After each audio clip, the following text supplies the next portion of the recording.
ഹരേ കൃഷ്ണ. ശ്രീമദ് ഭാഗവത കഥാ ശ്രവണോത്സവത്തിലേക്ക് എല്ലാ ഭക്തജനങ്ങൾക്കും സ്വാഗതം. ഇന്ന് നമ്മൾ ശ്രീമദ് ഭാഗവതത്തിൻ്റെ ഇന്നലെ അവസാനിപ്പിച്ച ആ ഒരു ഭാഗത്തിൽ നിന്നും തുടരുകയാണ്. അന്നേരം ധൃതരാഷ്ട്രരുടെ ഉള്ളിൽ എങ്ങനെയാണ് ആ ഒരു വൈരാഗ്യത്തെ വിദുരർ ജനിപ്പിച്ചത് എന്നതിനെക്കുറിച്ചാണ് നമ്മൾ ചർച്ച ചെയ്യാൻ പോകുന്നത്. അന്നേരം വിദുരർ പല രീതിയിലും തീർത്ഥസ്ഥലങ്ങളൊക്കെ സന്ദർശിച്ച് പോവുകയായിരുന്നു. പക്ഷേ അതിനു മുമ്പായിട്ട് ആ പോകാനുള്ള കാരണം എന്തായെന്ന് ചോദിച്ചു കഴിഞ്ഞാൽ, അദ്ദേഹം നല്ല ഉപദേശങ്ങളെല്ലാം പറഞ്ഞു കൊടുത്തു.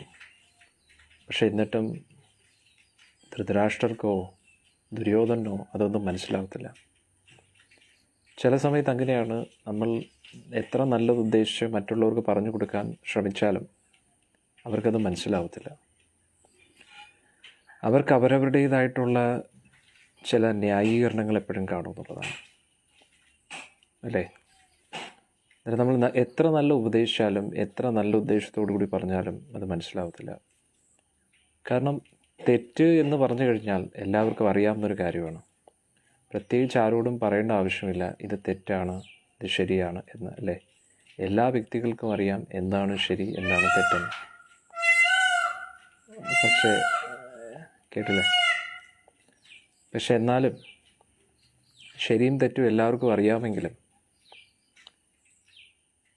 നമ്മൾ ഭഗവത്ഗീതയിൽ പഠിച്ചതുപോലെ അറിഞ്ഞുകൊണ്ട് എന്താണ് ഒരു വ്യക്തി തെറ്റിലേക്ക് പോകുന്നത് എന്ന് ഭഗവാനോട് ചോദിച്ചപ്പോൾ ഭഗവാൻ പറഞ്ഞത് എന്താണ്? അത് ഉള്ളിലുള്ള കാമമാണ്. ആ ഭൗതിക ആഗ്രഹത്തെക്കുറിച്ചുള്ള അമിതമായിട്ടുള്ള അഭിനിവേശം. അത് ഏത് വിഷയത്തെക്കുറിച്ചും ആകാം. അന്നേരം ഭൗതിക അഭിലാഷങ്ങളെക്കുറിച്ചുള്ള അമിതമായിട്ടുള്ള അഭിനിവേശം അതാണ് ഒരു വ്യക്തിയെ കൊണ്ട് തെറ്റ് ചെയ്യിപ്പിക്കുന്നത് എന്നതാണ് നമ്മൾ മനസ്സിലാക്കേണ്ടത്. അന്നേരം അങ്ങനെയാണ് പൊതുവെ ഈ ഒരു ഭൗതിക ആഗ്രഹങ്ങൾ, അമിതമായിട്ടുള്ള ഭൗതിക ആഗ്രഹങ്ങൾ നമ്മുടെ ഉള്ളിൽ പ്രശ്നത്തെ ജനിപ്പിക്കുന്നത്. ഇനി നമുക്ക് ഇന്നത്തെ സത്സംഗം ആരംഭിക്കാം. സത്സംഗം ആരംഭിക്കുമ്പോൾ നമുക്ക് ആദ്യം ഭഗവാന്റെ കീർത്തനം തുടങ്ങാം. ഭഗവാന്റെ കീർത്തനം വെച്ച് നമുക്ക് ഇന്നത്തെ സത്സംഗം ആരംഭിക്കാം. ഇന്ന് മൃദംഗം വന്നിട്ടുണ്ട്. മൃദംഗ ബ്രഹ്മരൂപായ ലാവണ്യം രസമാധുരി സഹസ്രഗുണ സംയുക്തായ മൃദംഗായ നമോ നമഃ. ജയ രാധ മാധവ ജയോ കുഞ്ച ബിഹാരി, ജയ രാധ മാധവ ജയോ കുഞ്ച ബിഹാരി, ജയ രാധ മാധവ ജയോ കുഞ്ച ബിഹാരി, ജയ രാധ മാധവ ജയോ കുഞ്ച ബിഹാരി, ജയ ഗോപി ജനവല്ലഭ ജയോ ഗിരിവരധാരി, ജയോ ഗിരിവരധാരി, ജയ ഗോപി ജനവല്ലഭ ജയോ ഗിരിവരധാരി, ജയോ ഗിരിവരധാരി, ജയോ യശോദനന്ദന ജയോ വ്രജജനരഞ്ജന, ജയോ യശോദനന്ദന ജയോ വ്രജജനരഞ്ജന, ജയോ യമുനാതീരവനചാരി, ജയോ കുഞ്ച ബിഹാരി, ജയോ യമുനാതീരവനചാരി, ജയോ കുഞ്ച ബിഹാരി, ജയ രാധ മാധവ ജയോ കുഞ്ച ബിഹാരി,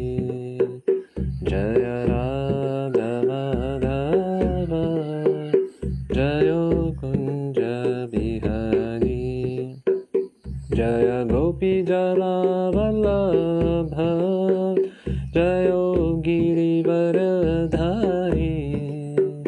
जयो गिरिवरधारी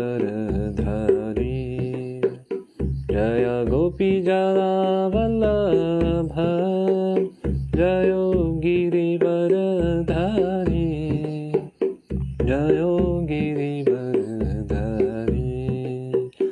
जयो यशोदानन्दना जयो ब्रजजनरञ्जना जयो यशोदानन्दना जयो ब्रजजनरञ्जना जयो यमुनातीरवनचारी जयो कुञ्जबिहारी जयो यमुनातीरवनचारी जयो कुञ्जबिहारी हरे कृष्ण कृष्ण कृष्ण हरे हरे हरे राम राम राम हरे हरे हरे कृष्ण कृष्ण कृष्ण हरे हरे हरे राम राम राम हरे हरे हरे कृष्ण कृष्ण हरे हरे हरे राम राम राम हरे हरे हरे कृष्ण कृष्ण हरे हरे हरे राम राम राम हरे हरे हरे कृष्ण कृष्ण हरे हरे हरे राम राम हरे हरे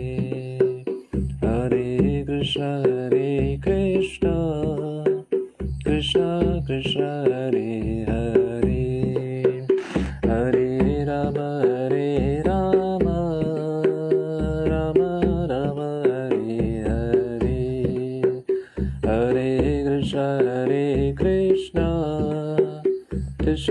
कृष्ण हरे हरे हरे राम राम राम हरे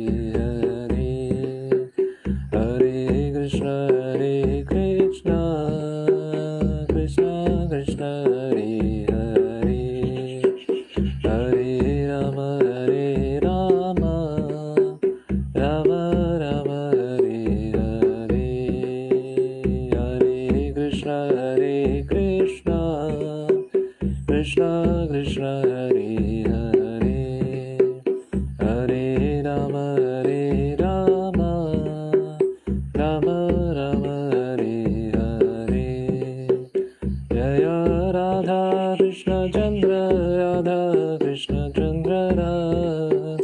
जय गौरनीता जय गौरनीता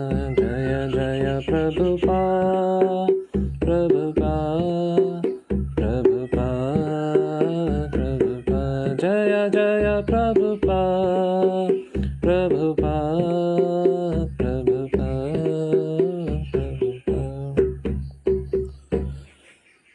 श्री राधा कृष्ण चंद्र भगवान की जय श्री निताय गौर सुंदर भगवान की जय निताय गौर പ്രേമാനന്ദേ ഹരി ഹരി ബോൾ രേഷ ഇന്നത്തെ സത്സംഗം നമുക്ക് ആരംഭിക്കാം. ഓം നമോ ഭഗവതേ വാസുദേവായ ഓം നമോ ഭഗവതേ വാസുദേവായ ഓം നമോ ഭഗവതേ വാസുദേവായ നാരായണം നമസ്കൃത്യം നരം ചൈവ നരോത്തമം ദേവീം സരസ്വതീം വ്യാസം തതോ ജയമുദീരേ अष्टप्रायेषु अभद्रेषु नित्यं भागवतसेवया भगवती उत्तमश्लोके भक्तिर्भवति नैष्टिकी कृष्णाय वासुदेवाय देवकीनन्दनाय च नन्दगोपकुमाराय गोविन्दाय नमो नमः. ॐ अज्ञानतिमिरन्धस्य ज्ञानाञ्जनाशलाघाय चक्षुरुन्मिलितं येन तस्मै श्रीगुरुवे नमः। श्रीचैतन्यमनोभीष्टं स्थापितं येन भूतले स्वयं रूपकदा मह्यं ददाति स्वपदान्तिकं। वन्देऽहं श्रीगुरुं श्रीयुतात्मकमलं श्रीगुरुं वैष्णवांश्च श्रीरूपं साग्रजातं सहगणरघुनाथान्वितं तं सजीवं साद्वैतं सावधूतं परिजनासहितं कृष्णचैतन्यदेवं श्रीराधाकृष्णपादान् सहगणललिता श्रीविशाखान्वितं च। नमो विष्णुपादाय कृष्णपृष्ठाय भूतले श्रीमते जयपताकस्वामिनिधि नामिने। नमस्ते सारस्वते देवे गौरवाणी प्रचारिणे विशेषशून्यवादी पाश्चात्यदेशतारिणे। जय श्री कृष्ण चैतन्य प्रभु नित्यानंद श्री अद्वैत गदाधर श्रीवासादि गौरभक्तवृंद। हरे कृष्ण कृष्ण कृष्ण हरे हरे, हरे राम राम राम हरे हरे। हरे कृष्ण कृष्ण कृष्ण हरे हरे, हरे राम राम राम हरे हरे। हरे कृष्ण कृष्ण कृष्ण हरे हरे, हरे राम राम राम हरे हरे। मूकं करोति वाचालं पङ्गुं लङ्कायते गिरिं यत्कृपातमहं वन्दे श्रीगुरुं दीनतारिणं परमानन्दमाधवं श्रीचैतन्यमीश्वरं। हरि ओं तत्सत्। ഹരേ കൃഷ്ണ. ഇനി നമ്മൾ ശ്രീമദ് ഭാഗവത്തിലെ ആദ്യത്തെ സ്കന്ധം എടുക്കുകയാണ്.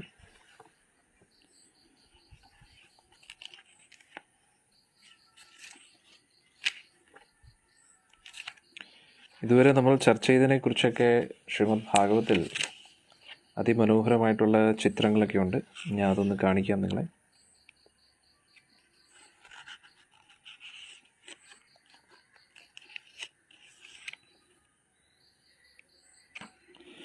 ഹരേ കൃഷ്ണ ഹരേ കൃഷ്ണ. ഇത് ശ്രീല പ്രഭുപാദ്ജിയാണ്. ഇദ്ദേഹത്തിൻ്റെ കാരുണ്യത്താലാണ് നമുക്കിതെല്ലാം ലഭിക്കുന്നത്. ശ്രീല പ്രഭുപാദ്ജി. ഇനി ഇവിടെ കാണുന്ന ഇദ്ദേഹമാണ് ശ്രീല ഭക്തി സിദ്ധാന്ത സരസ്വതി ഠാക്കൂർ, ശ്രീല പ്രഭുപാദ്ജിയുടെ ഗുരു. അദ്ദേഹത്തിൻ്റെ ഗുരു ഗൗർ കിഷോർ ദാസ് ബാബാജി മഹാരാജ്. അദ്ദേഹത്തിൻ്റെയും ശിക്ഷാഗുരു ശ്രീല ഭക്തി വിനോദ് ഠാക്കൂർ. ഇത് ജഗന്നാഥ് ദാസ് ബാബാജി മഹാരാജ്. ഇവരെല്ലാം വൃന്ദാവനത്തിലെ മഞ്ജരികളാണ്. ഇത് ഇപ്പുറത്ത് നിൽക്കുന്നത്, നടുക്കിരിക്കുന്നത് നമ്മുടെ ചൈതന്യ മഹാപ്രഭു, സാക്ഷാൽ ഭഗവാൻ തന്നെ കൃഷ്ണൻ ശ്രീമതി രാധികയുടെ ഭാവത്തിൽ വന്നിരിക്കുകയാണ്. ഇപ്പുറത്ത് നിൽക്കുന്നത് നിത്യാനന്ദ പ്രഭു. നിത്യാനന്ദ പ്രഭു ബലരാമൻ, അദ്വൈതാചാര്യൻ. അദ്വൈതാചാര്യൻ എന്ന് പറയുന്നത് നമ്മുടെ മഹാദേവനും മഹാവിഷ്ണു കൂടെ ഒന്നിച്ച് ഉള്ള രൂപമാണ്. ഇപ്പുറത്ത് ഗദാധർ പണ്ഡിറ്റ്, ഇത് ശ്രീമതി രാധിക തന്നെയാണ്, ആൺരൂപത്തിൽ വരികയാണ്. അതാണ് ഗദാധർ. പിന്നെ ശ്രീവാസ് ഠാക്കൂർ, അത് നാരദ മഹർഷിയുടെ അവതാരമാണ്. ഇങ്ങനെ 5 പേരും കൂടെ ചേർന്നാണ് പഞ്ചതത്വ. ആ പഞ്ചതത്വ മന്ത്രമാണ് നമ്മൾ ഹരേ കൃഷ്ണ മന്ത്രം ജപിക്കുന്നതിന് മുമ്പേ ജപിക്കുന്നത്. ജയ ശ്രീ കൃഷ്ണ ചൈതന്യ പ്രഭു നിത്യാനന്ദ ശ്രീ അദ്വൈത ഗദാധര ശ്രീവാസാദി ഗൗരവ. പിന്നെ ഇത് ഇപ്പുറത്ത് കാണുന്നത് ആദ്യത്തെ ശ്ലോകത്തിൻ്റെ ചിത്രത്തിലൂടെയുള്ള ആവിഷ്കരണമാണ്. ഈ ഒരു ഇത് വ്യാസമഹർഷി ദർശിക്കുകയാണ്. ഭഗവാൻ ഗോലോക വൃന്ദാവനത്തിലിരിക്കുമ്പോഴും സൃഷ്ടി അതൊക്കെ നടത്തുന്നതായിട്ട് ഭഗവാന്റെ അതീന്ദ്രിയ ലീലകൾ അതൊക്കെ കണ്ടുകൊണ്ടിരിക്കുകയാണ്. പിന്നെ ഇവിടെ ഭഗവാൻ എങ്ങനെയാണ് ബ്രഹ്മ വിഷ്ണു മഹേശ്വരന്മാരായിട്ട് ഈ ലോകത്തിൻ്റെ പരിപാലനം ചെയ്യുന്നത്. അന്നേരം ഇവിടെ ത്രിഗുണങ്ങൾ, സത്വരജ തമോ ഗുണത്തിൻ്റെ അധീനതയിൽ എങ്ങനെയാണ് സൃഷ്ടി സ്ഥിതി സംഹാരം നടത്തുന്നത് അതിവിടെ എഴുതിയിരിക്കുകയാണ്. പിന്നെ ഭഗവാന്റെ അവതാരത്തെക്കുറിച്ച് എടുത്തു പറയുന്നതായിട്ട് കൃഷ്ണ ബലരാമ അവതാരവും ഇവിടെ കാണാൻ പറ്റും. പിന്നെ അതുകൂടാതെ കലിയുഗത്തിൻ്റെ ഘോരമായിട്ടുള്ള കലിയുഗം വരുന്നതിൻ്റെ ആ ഒരു ഇതൊക്കെ ഇവിടെ ചിത്രം ഉണ്ട്. ഇത് ഇവിടെ നമ്മൾ നോക്കുമ്പോൾ നാരദ മഹർഷി വ്യാസമഹർഷിയായിട്ട് കാണുന്നതും പിന്നെ നാരദ മഹർഷി പല പല സ്ഥലങ്ങളിലായിട്ട് പോകുന്നതും അതൊക്കെ കണ്ടുകൊണ്ടിരിക്കുകയാണ്. പിന്നെ ഇതാണ് വളരെ ഫേമസ് ആയിട്ടുള്ളൊരു ചിത്രം, കുന്തി ദേവി ഭഗവാനെ കാണുന്നത്. ഇപ്പുറത്ത് നമ്മൾ കണ്ടില്ലേ, പരീക്ഷത്ത് ഗർഭാവസ്ഥയിലിരിക്കുമ്പോൾ ആ ഗർഭത്തിലിരുന്നു കൊണ്ട് എങ്ങനെയാണ് ഭഗവാനെ കാണുന്നത്. ഭഗവാൻ ശംഖുചക്ര ഗദാപത്മത്തോടു കൂടി ഇരിക്കുന്നതായിട്ട് കാണുന്നു. പിന്നെ ഇപ്പോഴത്തെ നമ്മൾ നോക്കുമ്പോൾ ഭീഷ്മ ഹരേഷ് ക്ലാസ് ശരി ഹരേഷ്. ഇത് നമ്മൾ നോക്കുകയാണെങ്കിൽ ഭീഷ്മ പിതാമഹനെ പാർത്ഥനെ രക്ഷിക്കാനായിട്ട് ഭീഷ്മപിതാവിനെ ചക്രം എടുത്ത് എറിയാൻ വേണ്ടി നോക്കിയേ അതിമനോഹരമായിട്ടുള്ള ചിത്രം. പിന്നെ ഇത് നമുക്ക് ഇനി കാണാൻ പോകുന്ന രംഗമാണ്. അതായത് വളരെ ദുർനിമിത്തങ്ങളൊക്കെ കാണുകയാണ്. യുധിഷ്ഠിര മഹാരാജ് ദുസ്വപ്നങ്ങളൊക്കെ കാണുകയാണ്. കാരണം ഭഗവാൻ ഇന്നലെ നമ്മൾ ചർച്ച ചെയ്തില്ലേ, ഭഗവാൻ തിരിച്ചു പോയെന്നുള്ളൊരു കാര്യം വിദുരർ അറിയിക്കുന്നില്ല. കാരണം അറിയിച്ചു കഴിഞ്ഞാൽ ആ നിമിഷം തന്നെ എന്താവും, യുധിഷ്ഠിരനും പാണ്ഡവരും ഒക്കെ നേരെ സന്യാസം എടുക്കും. ഇത് കണ്ടോ, ഇത് യുധിഷ്ഠിരനാണ് സന്യാസം എടുക്കുന്നതായിട്ടുള്ള ചിത്രമാണ്. അങ്ങനെ കുറേ കാര്യങ്ങളുണ്ട് ഇതിൽ വളരെ മനോഹരമായിട്ട്. അതൊക്കെ നമുക്കിനി ചർച്ച ചെയ്യാം. അന്നേരം നമ്മൾ ആ ഒരു അധ്യായത്തിലേക്ക് കടക്കാം. ഹരേ കൃഷ്ണ ഹരേ കൃഷ്ണ കൃഷ്ണ കൃഷ്ണ ഹരേ ഹരേ. 7ാമത്തെ അധ്യായം നമ്മുടെ കഴിഞ്ഞു. ഇനി 8ാമത്തെ അധ്യായം കഴിഞ്ഞു. ഭീഷ്മദേവൻ്റെ അതും കഴിഞ്ഞു. 10ാമത്തെ അധ്യായം ദ്വാരകയിലേക്ക് ഉള്ള ഭഗവാന്റെ യാത്ര, അത് കഴിഞ്ഞു. ഭഗവാൻ ദ്വാരകയിലേക്ക് പ്രവേശിക്കുന്ന 11ാമത്തെ അധ്യായം കഴിഞ്ഞു.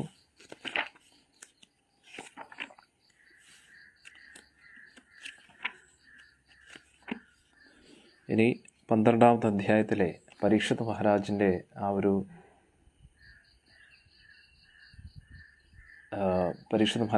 ആ ഒരു ജന്മ ആവിർഭാവം, അതാണ് നമ്മൾ ചർച്ച ചെയ്യുന്നത്. ഒരു അങ്കുഷ്ടമാത്രം അമലസ്ഫുരതമൗലിനാം, ആ ഒരു അങ്കുഷ്ടത്തിൻ്റെ ആ ഒരു വലിപ്പത്തിൽ ഭഗവാൻ അവിടെ പ്രവേശിക്കുന്നതായിട്ട് അത് നമ്മൾ വായിച്ചു. അത് 14ാമത്തെ അധ്യായം നമ്മുടെ ഈ 12ാമത്തെ അധ്യായം കഴിഞ്ഞിരിക്കുകയാണ്. അതിനുശേഷം പരീക്ഷത്തിൻ്റെ ആ ഒരു ഗുണഗണങ്ങളൊക്കെ, എല്ലാവിധ പാണ്ഡവരുടെ സദ്ഗുണങ്ങളും വലിയ ശക്തിയും ധർമ്മിഷ്ഠനും അതെല്ലാ ഗുണങ്ങളും അദ്ദേഹത്തിലുള്ളതായിട്ട് നമ്മൾ കാണുന്നു. അതിനുശേഷം ഇപ്പോൾ നമ്മൾ ചർച്ച ചെയ്യുന്നത് ധൃതരാഷ്ട്രം എങ്ങനെയാണ് ആ ഒരു വിദുര സംവാദത്താൽ വൈരാഗ്യം ജനിക്കുന്നത് എന്നതിനെക്കുറിച്ചാണ് നമ്മൾ ചർച്ച ചെയ്യാൻ പോകുന്നത്. ഇവിടെ നാനോപ്രിയം ദുർവിഷഹം. അന്നേരം ആ പാണ്ഡവർ വിഷമിക്കുന്നത് കാണാൻ വിദുരർക്ക് ഒരിക്കലും പറ്റത്തില്ല. അതുകൊണ്ട് ആ ഒരു നെഗറ്റീവ് ന്യൂസ്, അതായത് ഭഗവാൻ ഈ ലോകം വിട്ടു പോയി എന്നൊരു വാർത്ത മാത്രം കൊടുത്തില്ല, അത് പറഞ്ഞു കൊടുത്തില്ല. കാരണം അത് പാണ്ഡവരെ ഒരുപാട് വിഷമിപ്പിക്കും എന്ന് വിചാരിച്ചു. ഇനി നമുക്ക് നോക്കാം.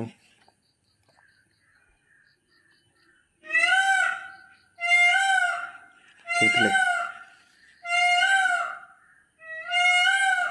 അന്നേരം ഇന്നലെ നമ്മൾ ചർച്ച ചെയ്തു, വിദുരർ ശൂദ്രനായിട്ട് ഈ ലോകത്തിൽ വന്നപ്പോൾ അര്യാമയാണ് വിദുരരുടെ ആ ഒരു യമരാജൻ്റെ ആ ഒരു പദവി നിർവഹിച്ചത്, സ്ഥാനം നിർവഹിച്ചത്, സ്ഥാനഭാരമൊക്കെ.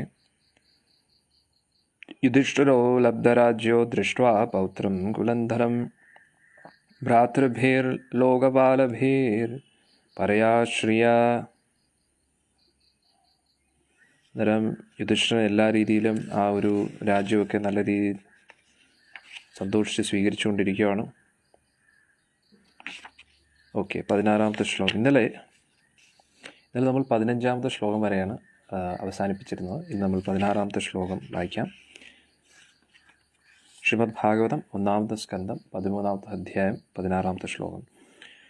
യുധിഷ്ഠിരോ ലബ്ധരാജ്യോ ദൃഷ്ട്വാ പൗത്രം കുലംധരം ഭ്രാതൃഭിർലോകപാലഭിർമുഹുദേ പരയാശ്രിയ. അന്നേരം ആ രാജ്യമൊക്കെ ലഭിച്ചതിന് ശേഷം, അതുകൂടാതെ എല്ലാം കൊണ്ടും എല്ലാ കാര്യങ്ങളും മുന്നോട്ട് നയിക്കാനായിട്ട് യോഗ്യനായിട്ടുള്ള ഒരു പൗത്രനെയും കൂടെ കിട്ടി, അല്ലേ? പരീക്ഷത്തിൻ്റെ രൂപത്തിൽ. ഇങ്ങനെ എല്ലാം ലഭിച്ചതിന് ശേഷവും യുധിഷ്ഠിരൻ സമാധാനത്തോടു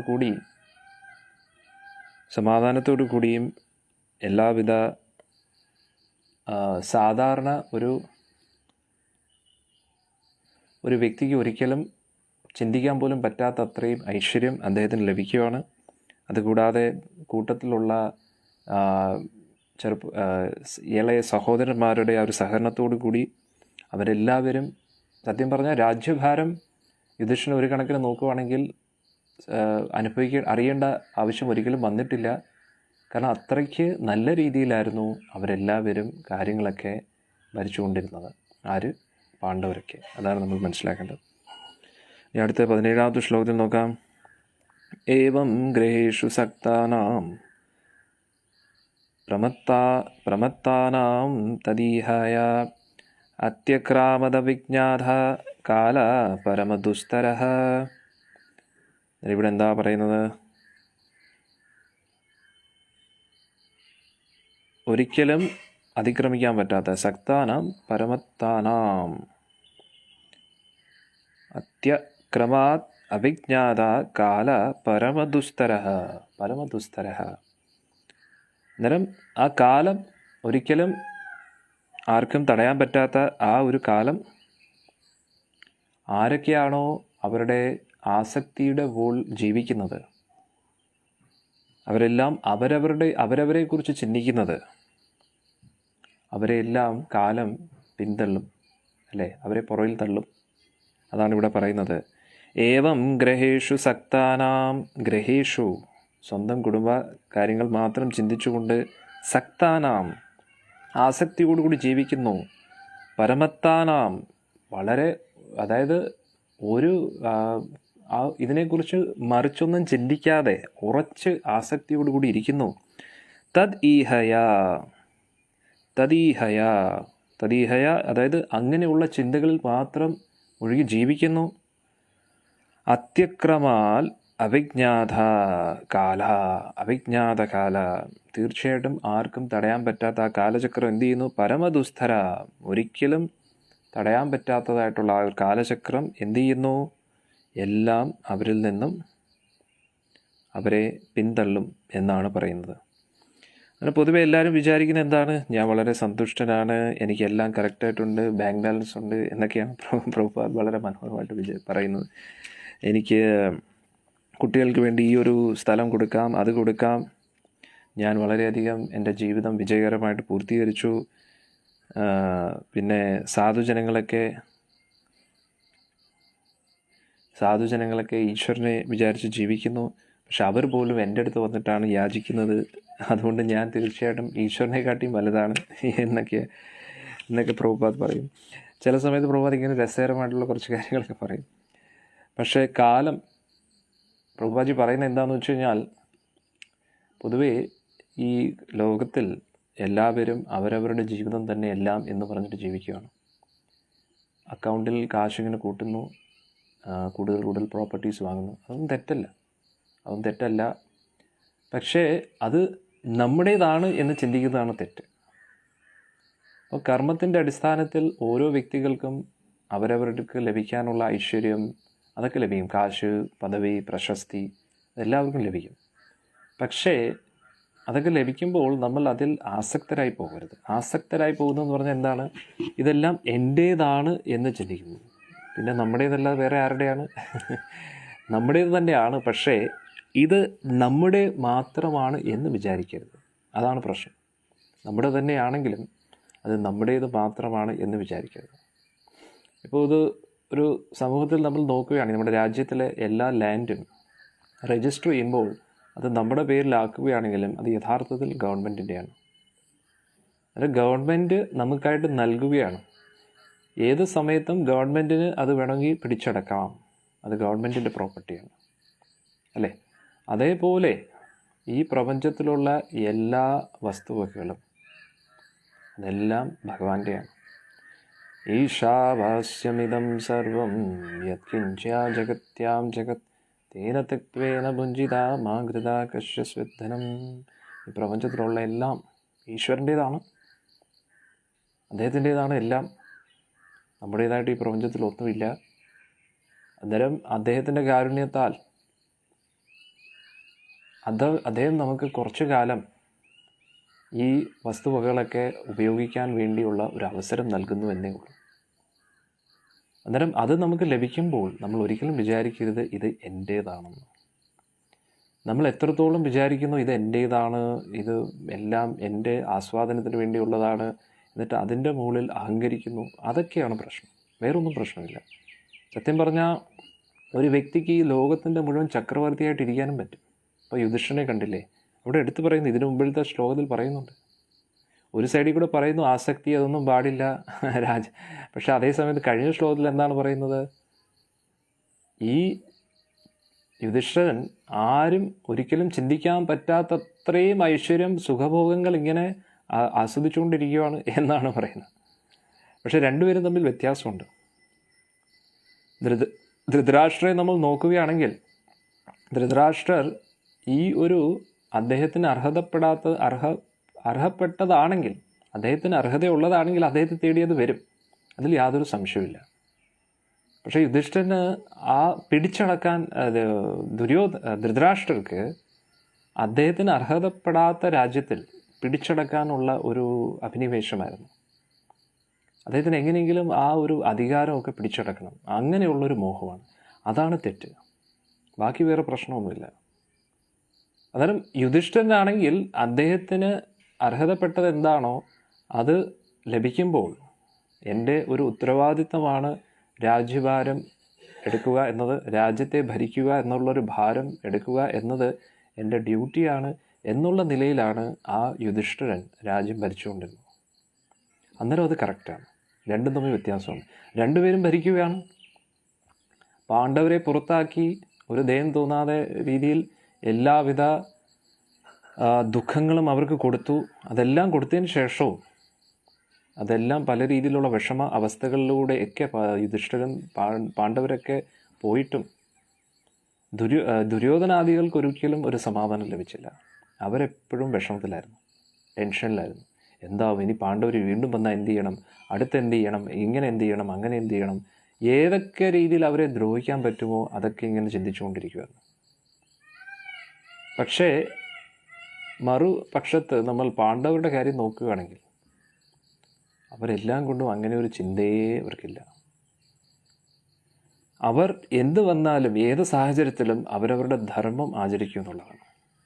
ഇപ്പം നമ്മളാണെങ്കിൽ പറയുകയാണ് ചൂതുകളിൽ തോറ്റു 12 വർഷം വനവാസത്തിൽ പോകാൻ പറഞ്ഞ് നമ്മൾ കേൾക്കുമോ? നമ്മൾ അതെവിടുത്തെ ന്യായം? നമ്മൾ ഇത്രയും കഷ്ടപ്പെട്ടുണ്ടാക്കിയ ഇന്ദ്രപ്രസ്ഥം ഇതൊക്കെ ഉപേക്ഷിച്ചിട്ട് പോകാനോ? പക്ഷേ പാണ്ഡവർ മറുത്തൊന്നും പറയാതെ ബാക്കിയുള്ള സഹോദരന്മാർ എന്തെങ്കിലുമൊക്കെ പറയാൻ നോക്കിയെങ്കിലും അതും അവരവരുടെ സ്വാർത്ഥതയ്ക്ക് വേണ്ടിയല്ല, അവർ കഷ്ടപ്പെട്ടത് തന്നെയല്ലേ. അതെന്തിനവർ നഷ്ടപ്പെടുത്തണം? അവരുടെ രാജ്യം ചതിവിലൂടെ അവരിൽ നിന്നെല്ലാം മാറ്റിയിട്ടുണ്ടെങ്കിലും അവർ അതൊന്നും ഒരു വിഷമം, അതിനെക്കുറിച്ച് കൂടുതൽ വിഷമമുണ്ടെങ്കിലും എന്തായാലും ധർമ്മമല്ലേ എന്ന് പറഞ്ഞിട്ട് ആ ഒരു സ്വന്തം രാജ്യം ഉപേക്ഷിച്ചിട്ട് പോകാൻ തയ്യാറായി. ഒന്ന് ആലോചിച്ച് നോക്കണം. 12 വർഷം വനവാസം, 1 വർഷം അജ്ഞാതവാസം, ഇതൊക്കെ സ്വീകരിക്കാമെന്ന് പറഞ്ഞാൽ അത്ര നിസ്സാരമാണോ? ഒന്ന് ആലോചിച്ച് നോക്കും. ഇപ്പോൾ സാക്ഷാൽ ശ്രീരാമചന്ദ്രമൂർത്തിയെ നമ്മൾ നോക്കുകയാണെങ്കിൽ ഭഗവാൻ ആ ഒരു ത്യാഗം ഏറ്റെടുത്തത് രാവണനെ വധിക്കാൻ വേണ്ടിയാണ്, അല്ലേ? അത് പിതൃവാക്യ പരിപാലനാർത്ഥം തന്നെ ചെയ്തത്, അതിൽ യാതൊരു സംശയമില്ല.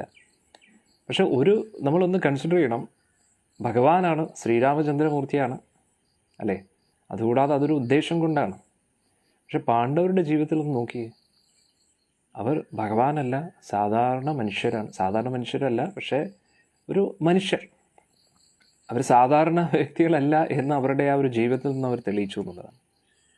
അപ്പം പലപ്പോഴും ആൾക്കാർ കർണനോടൊക്കെ സഹാനുഭൂതി തോന്നും, പക്ഷെ സത്യം പറഞ്ഞ പാണ്ഡവരോടല്ലേ ഏറ്റവും കൂടുതൽ സഹാനുഭൂതി തോന്നുന്നത്. അവർക്കെപ്പോഴും ദ്രോഹമല്ലേ ലഭിച്ചിട്ടുള്ളൂ. അതെന്താണെന്ന് അറിയത്തില്ല എല്ലാവർക്കും. അത് അവരോട് സഹാനുഭൂതി തോന്നാത്ത എന്താണെന്ന് എനിക്കറിഞ്ഞൂടാ. കാരണം ഏറ്റവും കൂടുതൽ ദുഃഖം അനുഭവിച്ചത് പാണ്ഡവരാണ്. കുന്തി ദേവിയെ നമ്മൾ നോക്കുകയാണെങ്കിലും കുന്തി ദേവിയുടെ കുട്ടിക്കാലത്ത് പാണ്ഡവരുടെ കുട്ടിക്കാലത്ത് തന്നെ അച്ഛൻ മരിക്കുന്നു. അതിനുശേഷം കുട്ടിക്കാലത്ത് തന്നെ ഭീമനെ കൊല്ലാൻ നോക്കുന്നു. അവർക്ക് അർഹതപ്പെട്ട രാജ്യം അവർക്ക് കൊടുക്കുന്നില്ല. പിന്നെ നിങ്ങൾക്ക് വേറൊരു ചതിവും അറിയത്തില്ല, മഹാഭാരതത്തിൽ അത് എടുത്തു പറയുന്നുണ്ട്. അതായത് മനഃപൂർവം ഈ പാണ്ഡവർ എല്ലാം പഠിക്കേണ്ട, ആയുധന കലകളൊന്നും പഠിക്കേണ്ട എന്ന് വിചാരിച്ച് കൃപാചാര്യരെ ഇടയ്ക്കിടയ്ക്ക് വിളിപ്പിക്കുമായിരുന്നു ധൃതരാഷ്ട്രർ. കാരണം ഏറെക്കുറെ കാര്യങ്ങളൊക്കെ കൃപാചാര്യർ ദുര്യോധനാദികൾക്ക് പറഞ്ഞു കൊടുത്തിട്ടുണ്ടായിരുന്നു. അന്നേരം അതിൻ്റെ ഇടയിലാണ് പാണ്ഡുവിൻ്റെ മക്കൾ തിരിച്ചു വരുന്നത്. അന്നേരം പലപ്പോഴും ഇടയ്ക്കിടയ്ക്ക് ഇങ്ങനെ വിളിപ്പിച്ചുകൊണ്ടിരിക്കും. അത് കാരണം പാണ്ഡവർക്ക് ആ നേരെ ചൊവ്വെ പഠിക്കാനോ ഒന്നും പറ്റുന്നില്ലായിരുന്നു. ഇതൊക്കെ മനസ്സിലാക്കി ഈ പക്ഷാഭേദം കണ്ടിട്ട് ഭീഷ്മർക്കാകെ വിഷമമായിട്ടാണ് ഇങ്ങനെ അന്വേഷിച്ചുകൊണ്ടിരിക്കുമ്പോഴാണ് ദ്രോണാചാര്യരെ കാണുന്നത്. കൃപാചാര്യർക്കാണെങ്കിൽ ഒന്നും പറയാനും പറ്റത്തില്ല. ഒന്ന് ആലോചിച്ച് നോക്കി. അങ്ങനെ പല കാര്യങ്ങളും നടന്നു. അങ്ങനെ കുറഞ്ഞ പക്ഷം നമ്മൾ ഭക്തരെങ്കിലും മനസ്സിലാക്കിയിരിക്കണം, ഏറ്റവും കൂടുതൽ വിഷമം ഇവരെല്ലാവരും അനുഭവിച്ചത് പാണ്ഡവരാണ്. അവർക്ക് അർഹതപ്പെട്ട രാജ്യം നശിപ്പിച്ചു, അവരിൽ നിന്ന് തട്ടിയെടുത്തു, അവരുടെ ഭാര്യയെ അധിക്ഷേപിക്കാൻ നോക്കി. ഒന്നാലോചിച്ചു. ഇതെല്ലാം കഴിഞ്ഞ് 12 വർഷത്തെ വനവാസവും കഴിഞ്ഞ് തിരിച്ചു വരുമ്പോൾ അവരോട് പറയുകയാണ്, വീണ്ടും നിങ്ങൾ വനവാസം പോയി. ഇതെവിടുത്തെ ന്യായമാണ്? അന്നേരം ഇതെല്ലാം കഴിഞ്ഞപ്പോഴും അതെല്ലാം ശരി, ധർമ്മം എന്നുള്ള രീതി. കാരണം മുതിർന്ന വ്യക്തികളാണ് സംസാരിക്കുന്നത്. ശാസ്ത്രം അറിയാവുന്ന ഈ മുതിർന്ന വ്യക്തികൾ, ഒരാൾ ചോദിക്കുന്നു, കൃഷ്ണൻ അവരുടെ കൂട്ടത്തിൽ ഇല്ലേ, അതുകൊണ്ട് നമ്മൾ എന്തിനാണ് സിമ്പതി കാട്ടേണ്ടത്? അത് തെറ്റായിട്ടൊരു പ്രയോഗമാണ് കേട്ടോ. കാരണം തീർച്ചയായിട്ടും നമുക്ക് അവരുടെ ആ ഒരു ദുഃഖത്തിൽ വിഷമം തോന്നണം. അന്ന് ആരും അവരുടെ ദുഃഖത്തിൽ വിഷമം തോന്നാത്തതുകൊണ്ടാണ് ഭഗവാൻ അവരുടെ കൂട്ടത്തിൽ നിന്നത്. അന്നേരം ഈ മഹാഭാരതവും രാമായണവും ഒക്കെ നമ്മൾ പഠിച്ചിട്ട് ഒരു ദുഃഖം അവിടെ കാണുമ്പോൾ നമുക്ക് ദുഃഖം വന്നില്ലെങ്കിൽ ആ ക്യാരക്ടർ നമ്മൾ കണ്ടിന്യൂ ചെയ്യും. അന്നേരം ഇതൊക്കെ ഒരു സ്റ്റോറി ആയിട്ട് മാത്രം നമ്മൾ കേട്ടുകൊണ്ടിരിക്കും. പക്ഷേ നമ്മൾ അവരുടെ ദുഃഖത്തെ മനസ്സിലാക്കിയില്ലെങ്കിൽ നമ്മൾ സ്വാർത്ഥരായി പോകും. മനസ്സിലാക്കിയിരിക്കുന്നു. പൊതുവേ നമ്മുടെ സ്വഭാവം അങ്ങനെയാണ്. നമുക്കെപ്പോഴും നമ്മുടെ ദുഃഖത്തെ മാത്രമേ ദുഃഖമായിട്ട് കാണാൻ പറ്റൂ. മറ്റൊരാളുടെ ദുഃഖത്തെ നമുക്കൊരിക്കലും ദുഃഖമായിട്ട് കാണാൻ പറ്റത്തില്ല. പര ദുഃഖ ദുഃഖി എന്നാണ്. മനസ്സിലായില്ലേ? അന്നേരം മറ്റൊരാളുടെ ദുഃഖം, കാരണം നമ്മൾ മഹാഭാരതം ഒരു സ്റ്റോറി ആയിട്ടാണ് കാണുന്നത്. സ്റ്റോറി അല്ലാതെ ഹിസ്റ്ററിയാണ്, ഇതിഹാസമാണ്, നടന്ന സംഭവമാണ്. എന്തുകൊണ്ട് ആ ചരിതം വീണ്ടും വീണ്ടും ഇങ്ങനെ വായിക്കപ്പെടുന്നു? നമ്മളെല്ലാവരും പ്രഭാഷണത്തിലൂടെ അതൊക്കെ വീണ്ടും വീണ്ടും എന്തുകൊണ്ട് ചർച്ച ചെയ്യുന്നു? എത്രയോ പേര് ജീവിച്ചിരുന്നിട്ടുണ്ട്, എത്രയോ ആൾക്കാർ ജീവിച്ചിരുന്നിട്ടുണ്ട്. അതിൽ നിന്നും എടുത്ത് ഇവരുടെ ജീവിതം തന്നെ എന്തുകൊണ്ട് പറയുന്നു? അത് നമുക്ക് പഠിക്കാൻ വേണ്ടി തന്നെയാണ്. രാമായണം എഴുതിയിട്ടുണ്ട്, എന്നിട്ടും മഹാഭാരതത്തിൻ്റെ ആവശ്യകത വരികയാണ്. ഈ 5 പേരുടെയും 6, 7 പേരുടെയും, എന്തിനേറെ പറയുന്നു, അതിലെ ഓരോ കഥാപാത്രത്തിൽ നിന്നും നമുക്ക് ഒരുപാട് കാര്യങ്ങൾ പഠിക്കാനുണ്ട്. പാണ്ഡവർ, ദ്രൗപദി, കുന്തി ദേവി, ഉത്തരാമാതാവ്, പരീക്ഷിത്ത്. അന്നേരം അവർ അനുഭവിച്ച ത്യാഗം നമ്മൾ അറിഞ്ഞില്ല എങ്കിൽ, നമ്മൾ നമ്മുടേതായിട്ടുള്ള രീതിയിൽ ഇതിനെയൊക്കെ കാണുകയാണെങ്കിൽ നമുക്കൊരിക്കലും ഒരു കാര്യവും പഠിക്കാൻ പറ്റത്തില്ല. നമ്മൾ അവരുടെ ഭാഗത്ത് നിന്ന് ചിന്തിക്കണം, അവരെക്കുറിച്ച് ഓർത്ത് കുറച്ച് വിഷമിക്കണം. അല്ലെങ്കിൽ നമ്മുടെ ഹൃദയം കല്ലായി പോകും. കല്ലായിട്ടുള്ള ഹൃദയത്തിൽ ഒരിക്കലും നാമം ജപിക്കാൻ പറ്റത്തില്ല. ഭഗവാനെക്കുറിച്ചുള്ള ആ ഒരു പരിശുദ്ധ ഭാവം ഒരിക്കലും ജനിക്കത്തില്ല. ഭഗവാന്റെ നാമം ജപിച്ചാൽ നമ്മുടെ ഹൃദയം അലിയണം. കുലശേഖർ അൽവാർ ആരാണ്? മഹാചക്രവർത്തി അല്ലേ? അദ്ദേഹം ആ തിരുവഞ്ചിക്കുളം, നമ്മുടെ കേരളത്തിലെ അവിടെയാണ് അദ്ദേഹം ജീവിച്ചിരുന്നത്, രാജാവായിരുന്നു. എന്നാൽ അദ്ദേഹം രാമായണം ഇങ്ങനെ കേൾക്കും. രാമായണം കേട്ടുകൊണ്ടിരിക്കുമ്പോൾ സീതാദേവിയുടെ ഹരണം വരുന്ന ആ സമയത്ത് അദ്ദേഹം ഉടനെ പടയാളികളോടെല്ലാം പറയും, സൈന്യം റെഡിയാകൂ, ഉടൻ തന്നെ നമ്മൾ ലങ്ക ആക്രമിക്കണം. കാരണം അത്രയ്ക്ക് ദ്രോഹമാണ് ഈ രാവണൻ ചെയ്തിരിക്കുന്നത്, സീതാദേവി തട്ടിക്കൊണ്ടുപോകുന്നു. ഒന്ന് ആലോചിച്ചു. അന്നേരം വേണമെങ്കിൽ നമുക്ക് വിചാരിക്കും ഇതെന്ത് ഭ്രാന്താണ് അല്ലേ? പക്ഷേ പരിശുദ്ധ ഭക്തിയുടെ തലത്തിലേക്ക് ഉയരുന്തോറും നമ്മൾ ഭാഗവതവും രാമായണവും മഹാഭാരതവും ഒക്കെ കേൾക്കുമ്പോൾ നമുക്ക് കൂടുതൽ ഫീലിങ്സ് വരും. അന്നേരം അത് കേട്ടിട്ട് ഫീലിങ്സ് തോന്നിയില്ലെങ്കിൽ അതിൻ്റെ അർത്ഥം ഇനി ഒരുപാട് സഞ്ചരിക്കേണ്ടിയിരിക്കുന്നു എന്നാണ് നമ്മൾ മനസ്സിലാക്കേണ്ടത്. നമ്മളത് ഓക്കെ അതത്രയല്ലേ ഉള്ളൂ, ഇതിങ്ങനെയല്ലേ ഉള്ളൂ, അതത്രയേ ഉള്ളൂ, അതൊന്നും കുഴപ്പമില്ല, ഇത് ഇങ്ങനെയല്ലേ.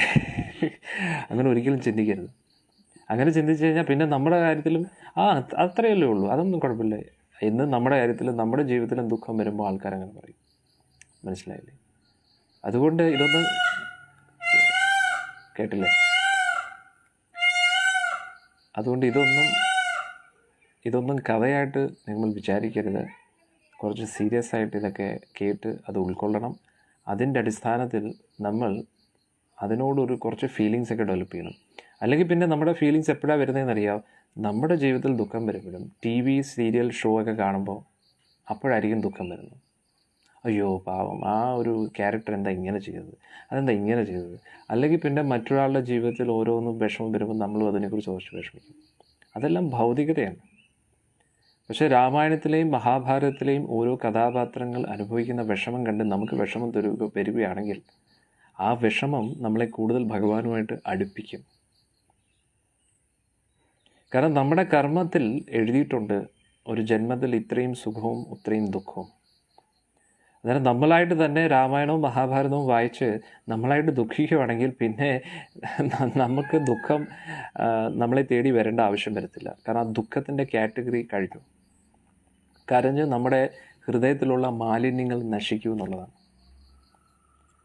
അതുകൊണ്ട് നമ്മുടെ ജീവിതത്തിൽ എന്തെങ്കിലും പ്രശ്നം വന്ന് വിഷമിക്കുന്നതിനെക്കാട്ടി നല്ലതല്ലേ ഭഗവാന്റെ ചരിതമൊക്കെ വായിച്ച് അതിനെ ഓർത്ത് വിഷമിക്കുന്നതും, അല്ലെങ്കിൽ നാമം ജപിച്ച് വിഷമിക്കുന്നതും, കാരണം ഭഗവാനോടുള്ള വിരഹം കൊണ്ട് വിഷമിക്കുന്നതും. അതുകൂടാതെ ഭഗവാന്റെ നാമം ജപിക്കുകയും ഭഗവാന്റെ ആ ഒരു സുന്ദരമായിട്ടുള്ള രൂപം കണ്ട് വിഷമിക്കുമ്പോഴും, കാരണം എന്തായാലും നമ്മുടെ ജീവിതത്തിൽ ദുഃഖം പറഞ്ഞിട്ടുണ്ട്, ഉറപ്പാണ്. കാരണം നമ്മുടെ ജീവിതത്തിൽ സുഖം കഴിഞ്ഞാൽ ഉടനെ ദുഃഖമുണ്ട്, ദുഃഖം കഴിഞ്ഞാൽ ഉടനെ സുഖമുണ്ട്. അതുകൊണ്ട് നമ്മളായിട്ട് കുറച്ച് തപസ്യകളൊക്കെ സ്വമേധയാ സ്വീകരിക്കുകയാണെങ്കിൽ, ഇപ്പോൾ ഉദാഹരണത്തിന് നമുക്ക് ചില ഭക്ഷണങ്ങൾ ഇഷ്ടമാണ്, നമ്മളതിങ്ങനെ കൂടുതൽ ഇങ്ങനെ കഴിച്ചുകൊണ്ടിരിക്കും. പിന്നെ എന്താണ്, കഴിച്ചു കഴിയുമ്പോഴത്തേക്ക് ഒരു ജന്മത്തിൽ എത്ര മധുരം കഴിക്കണം എന്ന് നമുക്കൊരു കോട്ടയുണ്ട്. അത്രയും കഴിക്കാനുള്ള അർഹതയെ നമുക്കുള്ളൂ. ചില വ്യക്തികൾ നോക്കിക്കഴിഞ്ഞാൽ ജീവിതകാലം മുഴുവൻ ഇങ്ങനെ മധുരം കഴിച്ചുകൊണ്ടിരിക്കും, അവർക്ക് ഡയബറ്റീസ് ഒന്നും വരില്ല. കാരണം എന്തോ അവർക്ക് അത്രയും യോഗ്യതയുണ്ട് കഴിക്കാൻ. അതത്ര വലിയ യോഗ്യതയൊന്നും അല്ല, പക്ഷേ ഞാൻ പറഞ്ഞതേ ഉള്ളൂ. ചില വ്യക്തികൾക്ക് കുറച്ച് മധുരം കഴിച്ചാൽ മതി, ഉടനെ ഡയബറ്റീസ് വരും. കാരണം അവരുടെ കോട്ട കഴിഞ്ഞു. മനസ്സിലായില്ലേ? അതുകൊണ്ട് നമ്മുടെ ജീവിതത്തിൽ സുഖമായാലും ശരി ദുഃഖമാണെങ്കിലും ശരി, അത് ഒരു സന്തുലിത അവസ്ഥയിലാണ് എപ്പോഴും ഇരിക്കുന്നത്. മനസ്സിലായില്ലേ? ഹരേഷു, അന്നേരം നമ്മൾ മനസ്സിലാക്കിയിരിക്കണം എന്താണെന്ന് വെച്ച് കഴിഞ്ഞാൽ, ആ ഒരു സുഖമാണെങ്കിലും ദുഃഖമാണെങ്കിലും നമ്മുടെ ജീവിതത്തിൽ ഒരു മിശ്രിതമായിട്ടുള്ള ഒരു കറക്റ്റ് പ്രൊപ്പോർഷനിലാണ് വരുന്നത്. അന്നേരം ചിലവർക്ക് ആ ഒരു ആഹാരത്തിൻ്റെ കോട്ട കഴിഞ്ഞു, അത് ചിലപ്പോൾ കഴിഞ്ഞ ജന്മത്തേക്ക് കഴിഞ്ഞു കാണും. അതുകൊണ്ട് പിന്നെ ഈ ജന്മത്തിൽ അവർക്ക് കഴിക്കാൻ പറ്റത്തില്ല. അല്ലെങ്കിൽ ചെറുപ്പകാലത്തിലേക്ക് നമ്മുടെ കോട്ട കഴിഞ്ഞു കാണും. അതുകൊണ്ട് എങ്ങനെയാണ് നമുക്ക് പറയാൻ പറ്റത്തില്ല. മനസ്സിലായില്ലേ? അതുകൊണ്ട് നമ്മൾ എന്ത് ചെയ്യണമെന്ന് ചോദിച്ചു കഴിഞ്ഞാൽ, നമ്മൾ മനസ്സിലാക്കി അതിനനുസരിച്ച് നമ്മൾ കുറച്ച് സ്വമേധയെ കുറച്ച് തപസ്യ എടുക്കുന്നത് നല്ലതാണ്. സ്വമേധയെ നമ്മൾ കുറച്ച് തപസ്യ എടുക്കുകയാണെങ്കിൽ നമ്മളെ തേടി പ്രശ്നങ്ങൾ അധികം വരത്തില്ല. മനസ്സിലായില്ലേ ഞാൻ പറയുന്നത്?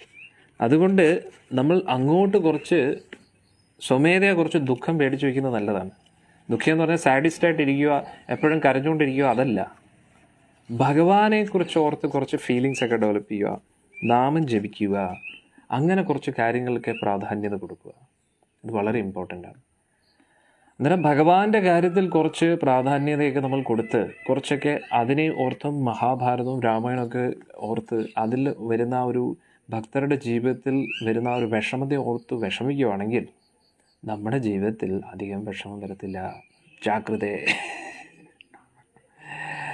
അല്ലെങ്കിൽ എന്താണ്, നമ്മളിങ്ങനെ സുഖം മാത്രം അന്വേഷിച്ച് നടക്കുകയാണെങ്കിൽ അടുത്ത നിമിഷം വാതിൽക്കൽ തന്നെ നമ്മുടെ കൊറിയർ വന്നു കാണും, ഡെലിവറി വന്നു കാണും, ഏതെങ്കിലും ഒരു ദുഃഖം വന്നു കാണും. അതുകൊണ്ട് ബുദ്ധിപരമായിട്ട് ആൾക്കാർ എന്ത് ചെയ്യുമെന്നറിയാം, തപസ്യകൾ സ്വീകരിക്കും, സ്വമേധയാ തപസ്യകൾ സ്വീകരിക്കും. ഒരുപാട് ആർഭാടപരമായിട്ടും സുഖഭോഗത്തിൻ്റെ പുറയും പോകത്തില്ല. കാരണം ആർഭാടപരമായിട്ട് നമ്മൾ ജീവിക്കുന്നതെല്ലാം നമ്മുടെ അക്കൗണ്ടിൽ നിന്ന് കാശ് ഇങ്ങനെ കുറഞ്ഞുകൊണ്ടിരിക്കുകയാണ്. നമ്മുടെ ബാങ്ക് അക്കൗണ്ടിലല്ല, നമ്മുടെ പുണ്യത്തിൻ്റെ അക്കൗണ്ടിൽ. മനസ്സിലായില്ലേ? നമ്മുടെ പുണ്യം ഇങ്ങനെ കുറയുന്നതിനനുസരിച്ച് നമ്മുടെ കീർത്തി, പ്രശസ്തി, പേര്, പദവി ഇതെല്ലാം ഇളകിത്തുടങ്ങും. ദേവന്മാർക്ക് പോലും അങ്ങനെയാണ്.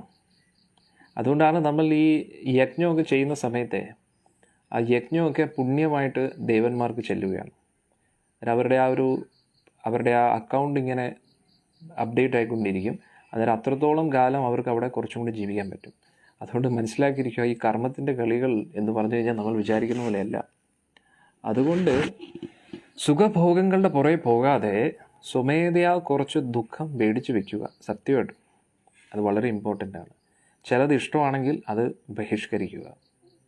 സത്യമായിട്ടും എൻ്റെ എന്തു പറഞ്ഞാൽ ഇത്രയും കാലത്തെ എൻ്റെ ഒരു ഇത് വെച്ചും നിങ്ങൾ വിചാരിക്കും എനിക്ക് എത്രയും പ്രായമല്ലല്ലോ ഇത്രയും കാലം. അല്ല, 2011 മുതലേ ഞാൻ ഹരേകൃഷ്ണ പ്രസ്ഥാനത്തിലുണ്ട്.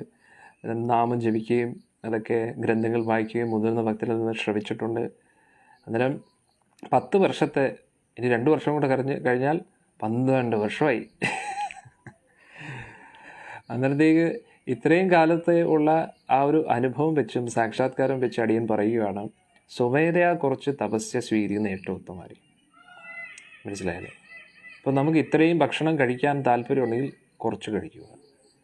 ഇത് വളരെ ഇഷ്ടമായിട്ടുള്ള കാര്യമാണെങ്കിൽ അത് വിടുക. അതാണ് നല്ലത്. കാരണം സ്വമേധയാ നമ്മൾ ദുഃഖം സ്വീകരിക്കുമ്പോൾ അത് ഒരു സുഖമുണ്ടതിൽ. പക്ഷേ നമ്മുടെ മേൽ ദുഃഖം അടിച്ചേൽപ്പിക്കുമ്പോൾ നമുക്ക് ഭയങ്കര വിഷമമാണ്. മനസ്സിലായില്ലേ? ഇപ്പോൾ ഉദാഹരണം ഞാൻ പറയാം. നമുക്ക് സ്വീറ്റ് വളരെ ഇഷ്ടമാണ്.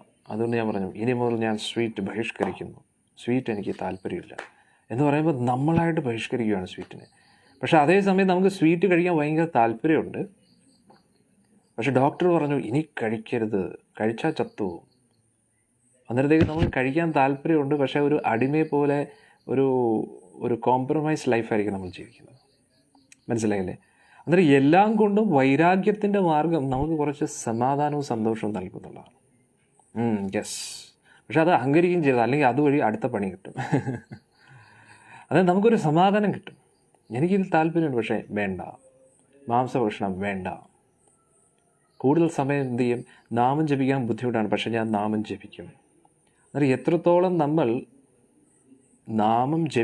നാമജപം കൂട്ടുന്നോ അതൊക്കെ നമ്മളെ സഹായിക്കും എന്നുള്ളതാണ്. നാമജപം കൂട്ടുന്നത്, ഭൗതിക ആസ്വാദനം കുറയ്ക്കുന്നത്, ഇതെല്ലാം നമ്മളെ ആത്മീയ ബലത്തെ കൂട്ടും. നമ്മുടെ വീക്ഷണം മാറും. മനസ്സിലായില്ലേ? സത്യമായിട്ടും ഒരു ഭക്തൻ പറഞ്ഞു നല്ല ഐഡിയ ആണ്. സത്യമായിട്ടും നിങ്ങൾ ട്രൈ ചെയ്ത് നോക്കൂ. നിങ്ങൾക്ക് ഇഷ്ടമുള്ള കാര്യങ്ങൾ, അതിനർത്ഥം എല്ലാം ഉപേക്ഷിച്ചിട്ട് പിന്നെ കാട്ടിൽ പോയിരിക്കുന്നു എന്നല്ല. അങ്ങനെ അത്രയൊന്നും ചെയ്യണ്ട. നമുക്ക് താങ്ങാൻ പറ്റുന്ന രീതിയിൽ.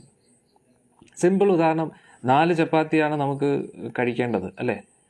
നമ്മളൊരു 5, 7, 8 എണ്ണമൊക്കെ കഴിച്ചുകൊണ്ടിരിക്കുക. അന്നേരം നമ്മൾ ഇല്ല, 4 ചപ്പാത്തി അത്രയേ ഉള്ളൂ. ഇഷ്ടമുണ്ടെങ്കിലും ഇല്ലെങ്കിലും ആ ക്വാണ്ടിറ്റി, ക്വാളിറ്റി അതൊക്കെ ഒന്ന് ഇതാക്കി നമ്മുടെ ആ ഒരു ബോധത്തിൻ്റെ ആ ഒരു ബഹിഷ്കരണത്തിലൂടെ, ത്യജിക്കുന്നതിലൂടെ, അതായത് നമ്മുടെ ശരീരത്തെ നിലനിർത്താൻ വേണ്ടി മാത്രം ഭക്ഷണം കഴിക്കുക. അതുകൂടാതെ നാമജപത്തിന് കൂടുതൽ പ്രാധാന്യം കൊടുക്കുക. ആസ്വാദനത്തിന് വേണ്ടി കഴിക്കുന്നതൊക്കെ കുറയ്ക്കുക. ഇത് എത്രത്തോളം നമ്മൾ പാലിക്കുന്നോ തീർച്ചയായിട്ടും നമ്മുടെ പുണ്യത്തിൻ്റെ അക്കൗണ്ട് കൂടും. പുണ്യമല്ല നമ്മുടെ ലക്ഷ്യം, എന്നാലും പുണ്യം ഇതെന്ന് പറഞ്ഞാൽ ഒരു ട്രിക്കാണ്. സത്യം പറഞ്ഞാൽ പുണ്യം കുറയാൻ പാടില്ല. നമ്മളെപ്പോഴും നമ്മുടെ ബാങ്ക് അക്കൗണ്ട് ബാലൻസ് ഇങ്ങനെ കൂട്ടിക്കൊണ്ടിരിക്കുക. അതിലല്ല ബാങ്ക് അക്കൗണ്ട് ഇരിക്കുന്നത്. യഥാർത്ഥത്തിൽ നമ്മുടെ പുണ്യത്തിൻ്റെ അക്കൗണ്ട് അനുസരിച്ചാണ്. നമ്മുടെ പുണ്യം കൂടുന്നതിനനുസരിച്ച് ഒരാൾ പറയുന്നത് സ്വീറ്റോ അത് ഉപേക്ഷിക്കാൻ ഭയങ്കര പാടാണ്. അതാണ് ഞാൻ പറയുന്നത്. ഇതൊന്നും ഉപേക്ഷിക്കണമെന്നല്ല ഞാൻ പറയുന്നത്. നമുക്കിതൊക്കെ കഴിക്കാം, അതൊന്നും തെറ്റില്ല. പക്ഷേ ഞാൻ പറയുന്നതിൻ്റെ അർത്ഥം എന്ന് പറഞ്ഞു കഴിഞ്ഞാൽ നമ്മുടെ ക്രമേണ നമ്മൾ തന്നെ മനസ്സിലാക്കിക്കുക. നമ്മൾ ചെയ്യുന്ന ഓരോ പ്രവൃത്തി അനുസരിച്ചും നമ്മുടെ സുഖം, ഏതെങ്കിലും ഒരു വിഷയം നമ്മൾ അതിൽ ആസക്തരാണെങ്കിൽ നമ്മുടെ പുണ്യം അതിൽ കുറയുകയാണ്. നമ്മുടെ പുണ്യം കൊണ്ടാണ് നമ്മളെ തേടി പലതും വരുന്നത്. അന്നേരം ആ പുണ്യത്തെ മറികടക്കണമെങ്കിൽ നമ്മൾ പരിശുദ്ധ ഭക്തിയിലേക്ക് എത്തിയേ പറ്റൂ. നമ്മുടെ ഉള്ളിൽ ഭൗതിക ആഗ്രഹങ്ങൾ ഉണ്ടെങ്കിൽ എന്താണെന്നറിയാമോ? നമ്മൾ ചെയ്യുന്ന ഭക്തി മാർഗമൊക്കെ, ഭക്തി പ്രക്രിയ എല്ലാം, അതെല്ലാം ഒരാൾ അവരുടെ വയസ്സും എഴുതി വെയിറ്റ് വഴി. ഹരേ കൃഷ്ണ. കറക്റ്റാണ്. ഇതൊക്കെ നമ്മൾ കുറച്ച് ഇതൊക്കെ ബാലൻസ് ഒക്കെ മെയിൻറ്റെയിൻ ചെയ്യണം. അതുകൊണ്ട് നമ്മുടെ ജീവിതത്തിൽ ദുഃഖത്തെ കുറയ്ക്കണമെങ്കിൽ ഒരേ ഒരു കാര്യം ചെയ്താൽ മതി. കുറച്ച് അനലിറ്റിക്കലി നമ്മൾ സുഖഭോഗങ്ങൾ കുറച്ചാൽ മതി. സത്യമായിട്ട് നിങ്ങൾ ട്രൈ ചെയ്ത് നോക്കൂ. നിങ്ങൾക്ക് അധികം ദുഃഖം പിന്നെ വരത്തില്ല. ഒരു ശാന്തത നിങ്ങൾക്ക് അനുഭവപ്പെടാൻ പറ്റും. അതുകൊണ്ടാണ് ഈ രാജാക്കന്മാരൊക്കെ ഒരു വാനപ്രസ്ഥത്തിൻ്റെ ആ ഒരു ഇതിലൊക്കെ വരുമ്പോൾ അവർ നേരെ ഇതെല്ലാം ഉപേക്ഷിച്ചിട്ട് കാട്ടിലോട്ട് പോകും. എന്നിട്ട് സ്വമേധയാ തപസ്യ സ്വീകരിക്കും എന്നുള്ളതാണ്. മനസ്സിലായില്ലേ? അന്നേരം തപസ്യ എന്ന് പറഞ്ഞാൽ എന്താണ്? അസൗകര്യങ്ങൾ സ്വീകരിക്കുക ഉയർന്ന ലക്ഷ്യത്തിന് വേണ്ടി. Accepting inconveniences four higher purpose. ബുദ്ധിമുട്ടുകൾ സ്വീകരിക്കുക എന്തിനു വേണ്ടി? ഉയർന്ന ലക്ഷ്യത്തിന് വേണ്ടി. ഇപ്പോൾ നാളെ പരീക്ഷയാണെങ്കിൽ ഇന്നിരുന്ന് പഠിക്കുക, കുത്തിയിരുന്ന് പഠിക്കുക എന്ന് പറഞ്ഞാൽ കുറച്ച് ബുദ്ധിമുട്ടായിട്ടുള്ള കാര്യമാണ്. പക്ഷേ ആ ബുദ്ധിമുട്ടുകൾ കുട്ടികൾ സ്വീകരിക്കുന്നു എന്തിനു വേണ്ടിയാണ്? ഉയർന്ന ലക്ഷ്യത്തിന് വേണ്ടി, കൂടുതൽ മാർക്ക് കരസ്ഥമാക്കാൻ വേണ്ടി, അല്ലേ? അതേപോലെ നമ്മുടെ ജീവിതത്തിലും പല പല സുഖഭോഗങ്ങളും നമ്മളെ തേടി വരും. അന്നേരം സുഖഭോഗങ്ങൾ തേടി വരുന്നത് അത് നമ്മുടെ ബാങ്ക് അക്കൗണ്ടിൽ നിന്ന് കാശ് ചിലവാക്കുന്ന പോലെയാണ്. അന്നേരം ബുദ്ധിമാനായിട്ടുള്ള വ്യക്തികൾ എന്ത് ചെയ്യും? കാശ് ഇങ്ങനെ ചിലവാക്കി കളയത്തില്ല. അവരെന്ത് ചെയ്യുമെന്ന് വെച്ച് കഴിഞ്ഞാൽ ഈ കാശ് കൂടുതൽ കഴിയുന്നതും കുറച്ചേ ചിലവാക്കും. ബാക്കി കാശ് ഇങ്ങനെ അക്കൗണ്ടിൽ കിടക്കും. എന്നിട്ട് കാശ് എങ്ങനെ കൂട്ടാം എന്നതിനെക്കുറിച്ചായിരിക്കും ചിന്തിക്കും. എന്നിട്ട് ഞാൻ പറഞ്ഞതിൻ്റെ അർത്ഥം, പുണ്യം ചിലവാക്കാതെ പുണ്യം ഇങ്ങനെ കൂട്ടി വയ്ക്കുകയാണെങ്കിൽ നമുക്ക് എന്താണെന്ന് വെച്ച് കഴിഞ്ഞാൽ ഭക്തി പ്രാക്ടീസ് ചെയ്യാൻ കുറച്ച് എളുപ്പമായിരിക്കും. പുണ്യം നമ്മളെ തേടി വരും. പക്ഷെ ആ പുണ്യത്തെ ചിലവാക്കുകയാണെങ്കിൽ നമ്മൾ മായയിൽപ്പെട്ടു പോകും. അന്നേരം പുണ്യം ഉപയോഗിക്കാതെ ഇങ്ങനെ സേവിങ്സിൽ വെച്ചിട്ട് അന്നേരം എന്താണെന്നറിയാം, നമുക്ക് നമ്മളെ തേടി അധികം ദുഃഖവും വരത്തില്ല. എല്ലാം ഒരു ബാലൻസ് ചെയ്ത് സ്മൂത്തായിട്ട് ഭക്തി പ്രാക്ടീസ് ചെയ്യാൻ പറ്റും. നിങ്ങൾ ട്രൈ ചെയ്ത് നോക്കൂ. അന്നേരം നിങ്ങൾ എല്ലാ ദിവസവും ഒരു ഇതൊക്കെ വെച്ച് റെഡിയാക്കി ഇങ്ങനെ ഒരു സിസ്റ്റം റെഡിയാക്കിയാൽ മതി. അതനുസരിച്ച് എന്താണെന്ന് വെച്ച് കഴിഞ്ഞാൽ നിങ്ങൾ പ്ലാൻ ചെയ്താൽ മതി. അതായത് ഇതൊക്കെ ഞാൻ ചെയ്യാം, അത് ചെയ്യാം, ഇതൊക്കെ എന്ന് ഇത് ചെയ്ത് കഴിഞ്ഞാൽ അത് കൂടുതൽ ആസ്വാദനമായി പോകും. ആരിഷ്ടം കുറച്ച് മതി കേട്ടോ. ഞാൻ രാവിലെയും കഴിച്ചിരുന്നു. Thank you. കഴിച്ചു. ഓ ശരി, താങ്ക് യു. അടുത്ത് വെച്ചു. അകത്തുണ്ട്. ടേബിളിൽ വെച്ചിരുന്നാൽ മതി. ഇവിടെ അല്ല, ഞങ്ങൾ തുറന്നു അപ്പുറത്തെ കേട്ടോ. ഹരേ കൃഷ്ണ. അന്നേരം നമ്മൾ മനസ്സിലായില്ലേ? അതായത് സുഖഭോഗങ്ങൾ നമ്മൾ എത്രത്തോളം കുറയ്ക്കുന്നോ അത്രത്തോളം നമ്മുടെ ആ പുണ്യത്തിൻ്റെ അക്കൗണ്ട് ഇങ്ങനെ ബാലൻസ് ചെയ്ത് പോകും. അതുകൊണ്ട് ഡെയിലി നമ്മളിങ്ങനെ ഒന്ന് ചിന്തിക്കണം, ഞാൻ എന്താണ് ചെയ്യുന്നത്, എന്താണ് കഴിക്കുന്നത്, എത്ര നേരം ഉറങ്ങുന്നു. മനസ്സിലായില്ലേ? അങ്ങനെ കുറച്ച് ഒന്ന് ആലോചിക്കണം, ചിന്തിക്കണം. എന്നിട്ട് ആസ്വാദനം, എൻജോയ്മെൻറ്റ്, നമ്മുടെ ജീവിതത്തിൽ എന്തൊക്കെയാണ് എൻജോയ്മെൻറ്റ് എന്നൊക്കെ ഒരു ലിസ്റ്റ് എടുത്തിട്ട് ആ എൻജോയ്മെൻറ്റ് എത്രത്തോളം ഞാൻ എൻജോയ് ചെയ്യുന്നു അതിൻ്റെ അളവ് വേണമെങ്കിൽ കുറച്ച് കുറയ്ക്കുന്നത് നല്ലതാണ്. കുറച്ച്, അത് കമ്പൽസറി അല്ല. ഇപ്പോൾ സ്വീറ്റ് കഴിക്കരുത് എന്ന് ഒരിക്കലും പറയത്തില്ല. സ്വീറ്റ് കഴിക്കാം. നോൺ വെജ് കഴിക്കരുത്. കാരണം നോൺ വെജ് കഴിച്ചു കഴിഞ്ഞാൽ അത് പാപം. അത് എന്താ പറയുക, നമ്മുടെ അക്കൗണ്ടിലോട്ട് കാശ് വരുന്നത് മാത്രമല്ല, അതൊരു എക്സ്ട്രാ ബർഡനായിട്ടാണ്, ഒരു ലോൺ എടുക്കുന്നത് മാതിരിയാണ് അത്, ആ ഒരു അവസ്ഥ. മനസ്സിലായില്ലേ?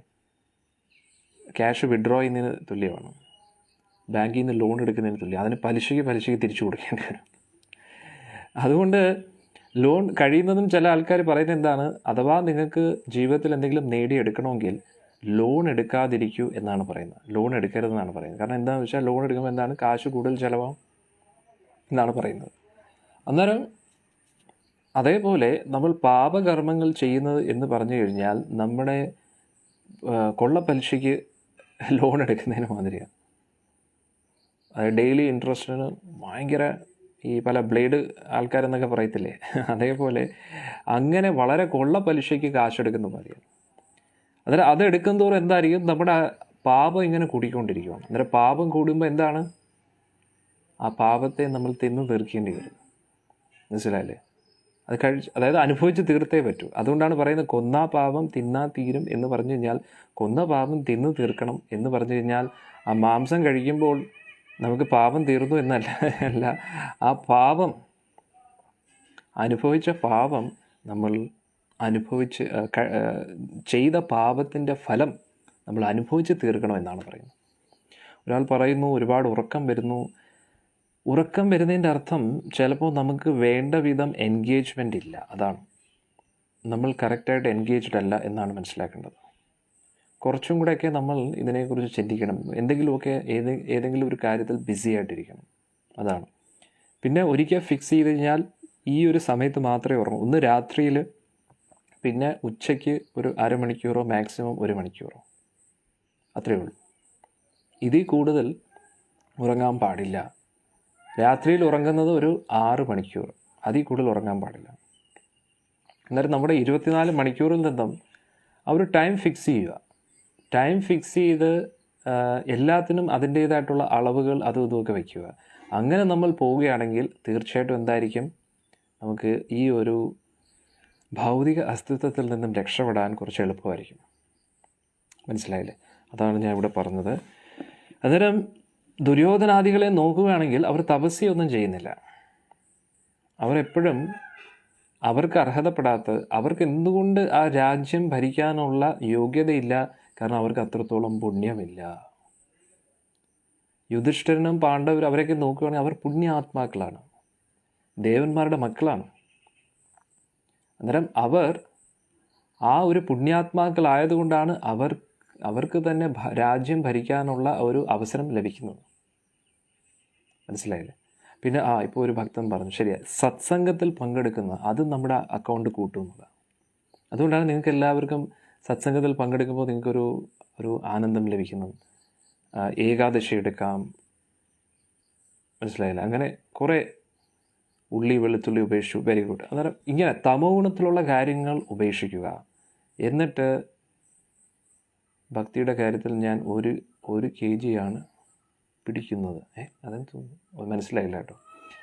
അന്നേരം പൊതുവേ നമ്മൾ ഭക്തിപരമായിട്ട് എത്രത്തോളം കാര്യങ്ങൾ മുന്നോട്ട് ചെയ്യുന്നോ, ജപമാണെങ്കിലും ശരി, ഗ്രന്ഥ വായന, ശ്രീമദ് ഭാഗവതമൊക്കെ വായിക്കുന്നതും കേൾക്കുന്നതൊക്കെ, ഇതിനനുസരിച്ച് നമ്മുടെ അക്കൗണ്ട് ഇങ്ങനെ കൂടിക്കൊണ്ടിരിക്കും.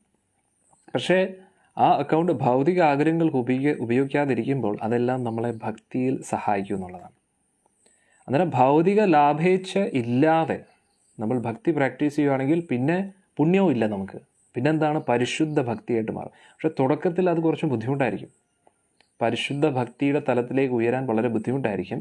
അതുകൊണ്ട് പുണ്യം കൂടിയാലും കുഴപ്പമില്ല, പക്ഷെ അത് പുണ്യം ചെലവാക്കാതിരിക്കുക, ആസ്വാദനത്തിന് വേണ്ടി ഉപയോഗിക്കാതിരിക്കുക. അന്നേരം അത് ക്രമേണ തനിയെ അത് നമ്മുടെ ഭക്തിക്കൊരു സഹായകരമായിട്ട് മാറും. അതാണ് നമ്മൾ മനസ്സിലാക്കേണ്ടത്. ഇനി നമുക്ക് നോക്കാം, ഇതെല്ലാം എന്തിനാണ് ഞാൻ പറഞ്ഞതെന്ന് വെച്ചാൽ ഇപ്പം നിങ്ങൾക്ക് മനസ്സിലാവും. വിദുരസ്തദ് അഭിപ്രേത്യ ധൃതരാഷ്ട്രം അഭാഷത രാജൻ നിർഗമ്യതാം ശീഘ്രം പശ്യേതാം ഭയമാഗതം. അന്നേരം വിദുരർ പറയുവാണ്, ഇതെല്ലാം വിദുരർ മനസ്സിലാക്കി അല്ലേ? അതുകൊണ്ട് ധൃതരാഷ്ട്രയുടെ നേർക്ക് പറഞ്ഞു. ധൃതരാഷ്ട്രൻ എന്താ പറഞ്ഞത്? ഓ രാജാവേ, ദേവി ഇത് ഒന്ന് ഇറങ്ങിത്തരുമോ? എന്താ? വിദുരസ്തദഭിപ്രേത്യ ധൃതരാഷ്ട്രം അഭാഷത രാജൻ നിർഗമ്യതാം ശീഘ്രം. നിർഗമ്യതാം, ഗെറ്റ് ഔട്ട് ഹൗസ്.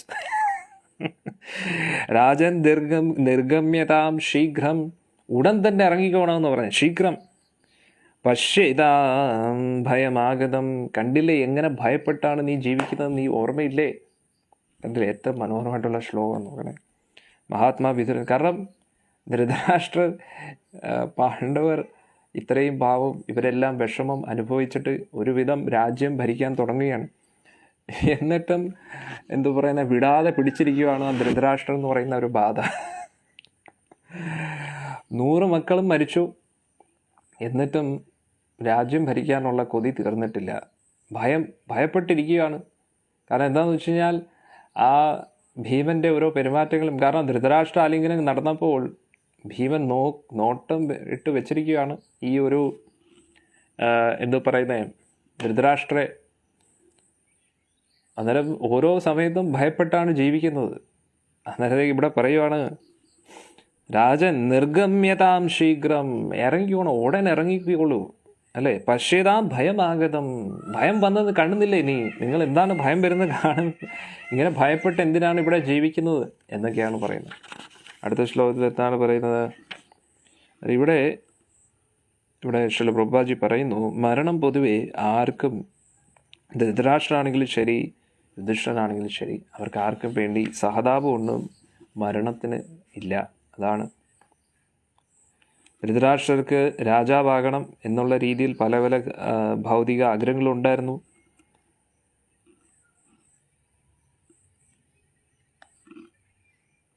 അന്നേരം പൊതുവെ യുധിഷ്ഠിരനെ നോക്കിക്കഴിഞ്ഞാൽ ധൃതരാഷ്ട്രരോട് ഒന്നും പറയത്തില്ല.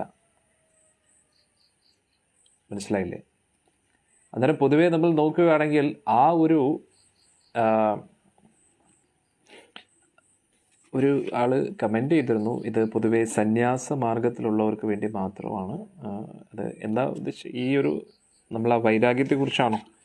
പൊതുവെ എല്ലാവരും സന്യാസ മാർഗത്തിൽ വരണം, ഇന്നല്ലെങ്കിൽ നാളെ, ഈ ജന്മത്തിൽ അല്ലെങ്കിൽ അടുത്ത ജന്മത്തിൽ. അന്നേരം ആ ഒരു മാർഗത്തിൽ എത്തിയേ പറ്റൂ, അല്ലെങ്കിൽ ധൃതരാഷ്ട്രയെ പോലെ ഇങ്ങനെ ഇരിക്കേണ്ടി വരും. മനസ്സിലായില്ലേ? ധൃതരാഷ്ട്രയെ പോലെ ഭയപ്പെട്ട് നമ്മൾ ജീവിക്കേണ്ടിയിരിക്കും. ജീവിച്ച് മരണത്തിന് തുല്യമാണ്. വൈരാഗ്യ മാർഗത്തിൽ മരിക്കുന്നത് ഒരിക്കലേ ഉള്ളൂ. പക്ഷെ ആ മരണത്തോടു കൂടി പിന്നൊരു മരണമില്ല. പക്ഷേ ആ വൈരാഗ്യ മാർഗം പോവാതെ ആസ്വദിച്ച് ജീവിച്ചിരിക്കുന്നത് മരണത്തിന് തുല്യം. ഓരോ നിമിഷം മരിച്ചുകൊണ്ടിരിക്കും, വീണ്ടും മരിച്ചുകൊണ്ടിരിക്കും. ഒരു അന്ത്യമില്ലാതെ ഭൗതിക കെട്ടുബന്ധനങ്ങളിൽ തന്നെ മുറുകി ജീവച്ഛവമായിട്ട് ജീവിക്കേണ്ടി വരും. അതിനെക്കാട്ടി എത്രയോ നല്ലതാണ് വൈരാഗ്യ മാർഗത്തിൽ പോയി മോക്ഷ പദവിയിലേക്ക് എത്തുന്നത്. അന്നേരം ഇവിടെ അടുത്ത ശ്ലോകത്തിൽ പറയുന്നു, പ്രതിക്രിയാസ്യേഹ കുതശ്ചിത് കർഹിചിത് പ്രഭോ സ ഏഷ ഭഗവാൻ കാല സർവേഷാം ന സമാഗത. ഈ ഒരു ഭയത്തെ മാറ്റാൻ ഈ ലോകത്തിൽ ആർക്കും പറ്റത്തില്ല.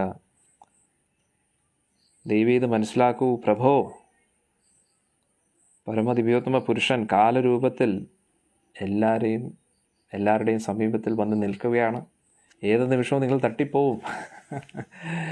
അതാണ് പറഞ്ഞു കൊടുക്കുന്നത്. മനസ്സിലാവുന്നില്ല. യേന ചൈവാഭിപന്നോയം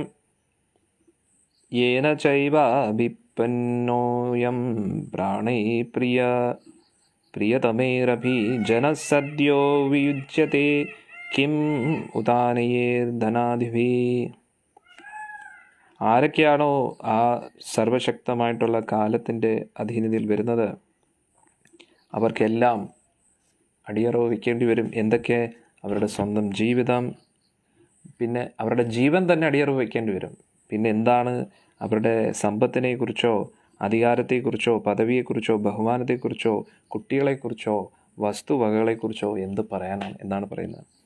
യേന ച ഏവ അഭിപന്ന അയം പ്രാണേ പ്രിയതമേർ അപി. പ്രാണം തന്നെ അടിയറവ് വയ്ക്കേണ്ടി വരും. ആരുടെ മുമ്പിൽ? കാലത്തിൻ്റെ മുമ്പിൽ, കാലചക്രത്തിൻ്റെ മുമ്പിൽ, അല്ലേ? ചിലപ്പോഴേക്കും നമ്മൾ സിനിമയിലോ അല്ലെങ്കിൽ എവിടെയെങ്കിലും കാണത്തില്ല, ഈ കൊള്ളക്കാരൻ മാതിരി വന്നിട്ട് ഹാൻഡ്സപ്പ് എന്ന് പറയുമ്പോഴത്തേ എന്താണ്? നമ്മുടെ കയ്യിലുള്ള വസ്തുവകകളെല്ലാം ഊരി കൈ വയ്ക്കണം. സ്വർണ്ണമാലയാണെങ്കിലും ചെയിനാണെങ്കിലും എന്തെങ്കിലും. എന്നിട്ട് ഇവിടെ പറയുന്ന ആദ്യം നമ്മൾ കൊടുക്കേണ്ട എന്താണ്? നമ്മുടെ പ്രാണൻ തന്നെ എടുത്ത് വെക്കണം എന്നാണ് പറയുന്നത്. ഒരാൾ പറയും നമ്മൾ നമ്മുടെ ഡ്യൂട്ടി അല്ലേ ചെയ്യുന്നത്. നമ്മുടെ ഡ്യൂട്ടി ആണോ ചെയ്യുന്നത് അല്ലയോ എന്ന് നമ്മളെ തന്നെ ബോധ്യപ്പെടുത്താം. മറ്റാരെയും ബോധ്യപ്പെടുത്തേണ്ട ആവശ്യമില്ല. ഇപ്പം ധൃതരാഷ്ട്രം വിചാരിച്ച് ധൃതരാഷ്ട്ര ഡ്യൂട്ടി ചെയ്യുകയാണ്. യുധിഷ്ഠിരൻ്റെ ഡ്യൂട്ടി ചെയ്യുകയാണ്. രണ്ടുപേരിൽ ആരാണ് ഡ്യൂട്ടി ചെയ്യുന്നതെന്ന് അവർ സ്വയം മനസ്സിലാക്കണം.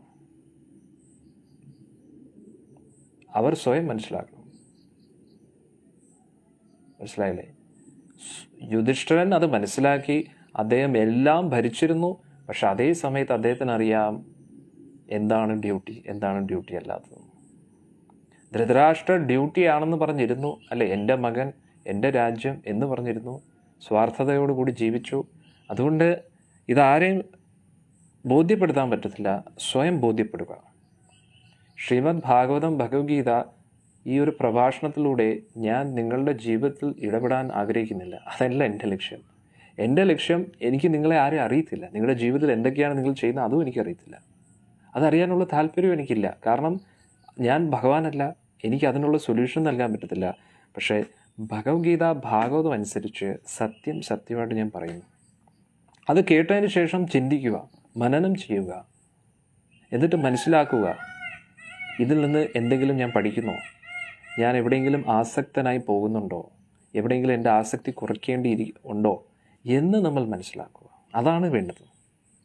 അല്ല ഇത് ആരെയും ഉപദേശിക്കാനോ അതിനോ ഒന്നുമല്ല. അതുകൊണ്ട് ടെൻഷൻ അടിക്കേണ്ട, ശ്രദ്ധയോടുകൂടി കേൾക്കുക, കേട്ടിട്ട് മനസ്സിലാക്കുക നമ്മൾ എവിടെയെങ്കിലും തെറ്റുന്നുണ്ടെങ്കിൽ അത് കറക്റ്റ് ചെയ്യുക, അത്രയേ ഉള്ളൂ. അഥവാ എല്ലാം കറക്റ്റായിട്ട് പോലും പിന്നെ പറയേണ്ട ആവശ്യമുണ്ട്. ഇപ്പോൾ ഇതേ കാര്യം വിതുരർ യുധിഷ്ഠിരനോട് പറഞ്ഞോ? ഇല്ല. ഇതേ കാര്യം വിതുരർ യുധിഷ്ഠിരനോട് പറഞ്ഞാലും യുധിഷ്ഠിരനും ആ കറക്റ്റ് രീതിയിൽ എടുക്കൂ, അത്രയേ ഉള്ളൂ. ഇപ്പം വിതുരർ ഇത് പറയുന്ന രണ്ടുപേരോടും കൂടെ ഒന്നിച്ചാണ്. ഒന്ന് ആലോചിച്ച് നോക്കൂ. അന്നേരം യുധിഷ്ഠിരൻ്റെ ധർമ്മം രാജ്യം ഭരിക്കുക എന്നതാണ്.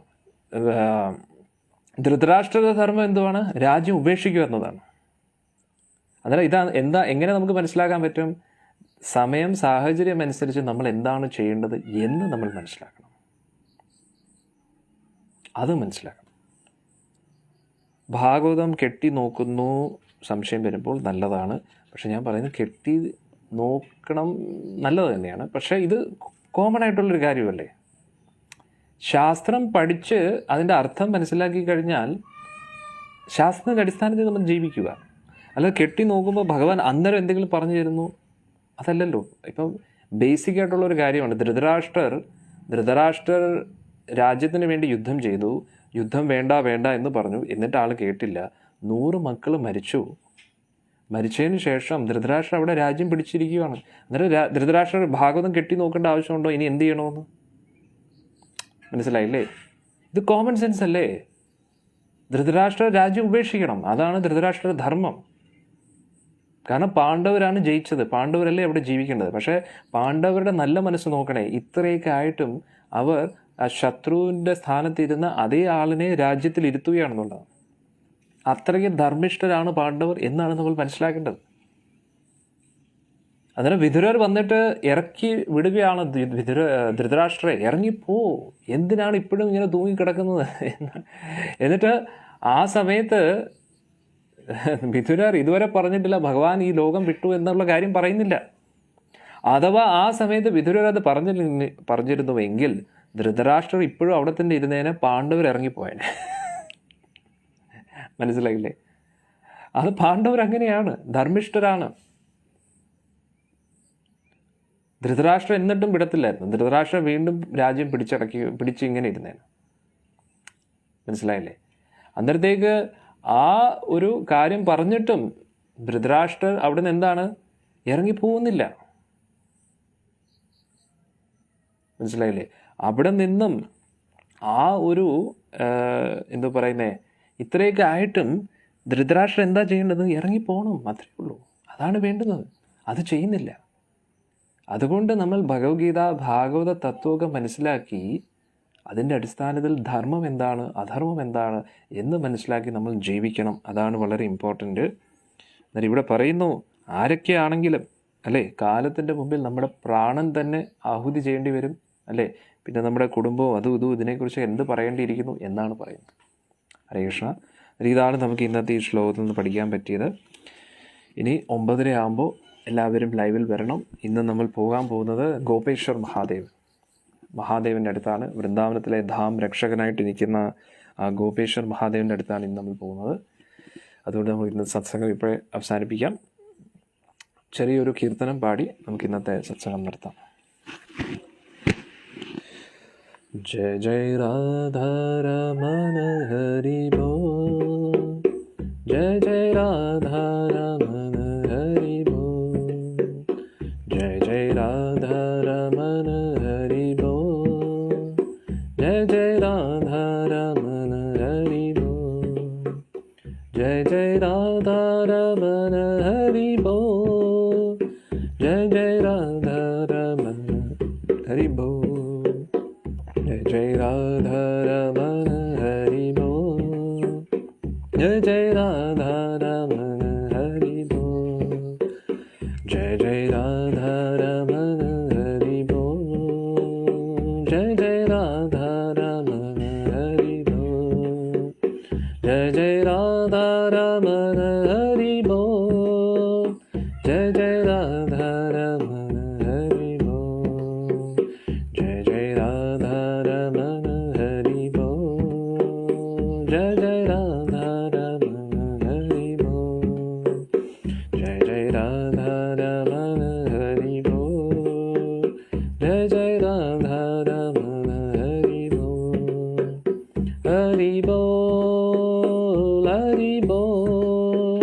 जय जय राधा रमण हरि बोल, हरि बोल, हरि बोल।